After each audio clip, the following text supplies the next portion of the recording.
We welcome you as South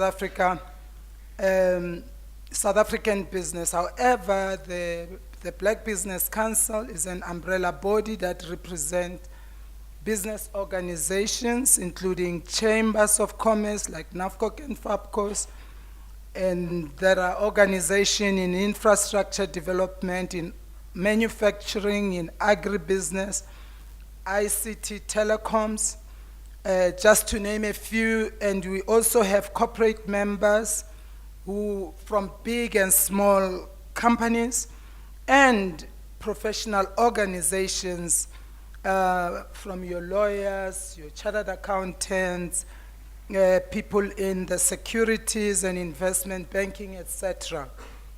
Welcome to South Africa, and now I'm talking to our Zambian visitors.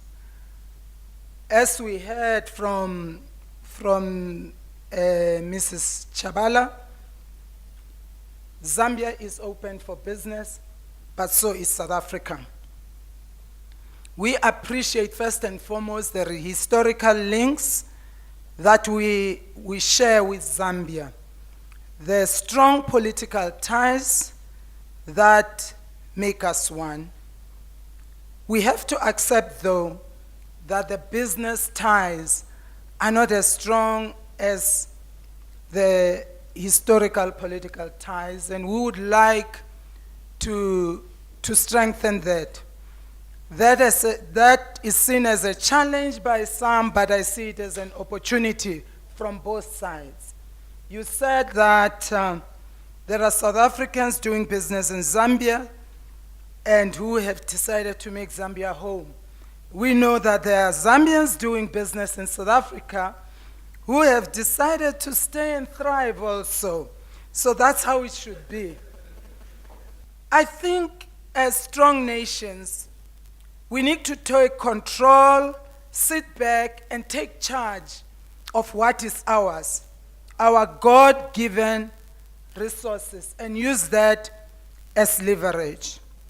We can't continue to give them away, and then the majority of the people get very little or nothing. We were just in Algeria, and when we asked the question, how do you do business here? They say it's 49% for you and 51% for us. Unapologetic. Totally unapologetic. It is 51% for us and 49% for you, and you can come and invest in any business. But we are apologetic. We give away our resources without using them as leverage for the triple challenges. You spoke about them, ma'am. The challenges of poverty, inequality, and unemployment.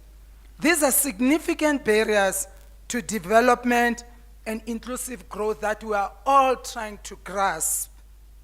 However, if we used what God put underneath our feet effectively to change this, our people will be better off than what the situation for them is today. We need to make sure that as we move forward, and I agree with you, the relationships that we forge are mutually beneficial to partners on both sides. When you are in South Africa, I should be my sister or brother's keeper, and when we come to Zambia, we expect you to be our keeper as well. However, we have to be accountable. We have to observe the rule of law, governance, and the fight against corruption. As we forge ahead, maybe it's by design today that we have 2 women, but the inclusion of women and youth in mega projects has to happen and happen effectively in whatever that we do. For women, because maybe I'm a woman, but for the youth, because Africa is a youthful continent.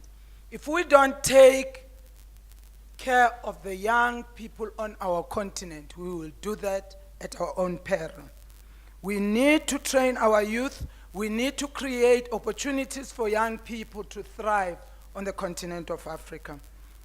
However, I'm delighted to hear that Zambia has eased the processes of doing business. And I hope you find it easy to do business in our country as well. But I think we need to be vigilant in observing the regulatory framework that hinder business relations from time to time, that make it impossible for us to thrive as business people. Therefore, if this is out of the way, we can maximize our human resources on both sides, taking all of the problems away. When we form partnership, let us take into consideration our historical past, understanding where we as South Africans come from. That when you come to South Africa and do business, when we talk about black economic empowerment regulations, you understand why that is the case. That we have to make sure that the imbalance of the past is removed, and that those historically excluded from doing business in South Africa are able to do business and play catch up with those who are already at the top echelons of business or the business environment. We need to protect the business interests and make sure that the interests on both sides are protected. This we can do by creating a win-win formula. Part of it you've already outlined, but I think there's more that we can do. Those of us who've traveled to your country have seen the changes over the years. But I believe that more can be done on both sides, not just on the Zambia side, but on our side. But if we start by working together, by creating real business partnerships, so you know, if the business doesn't work in South Africa, you lose, I lose. If the business doesn't work in Zambia, you lose, I lose. So we'll protect each other's interest on both sides. We also want to put it across that we would like to formalize ties between our business organizations in South Africa and in Zambia, so that there is a place where we can go to when something goes wrong and also when it goes right.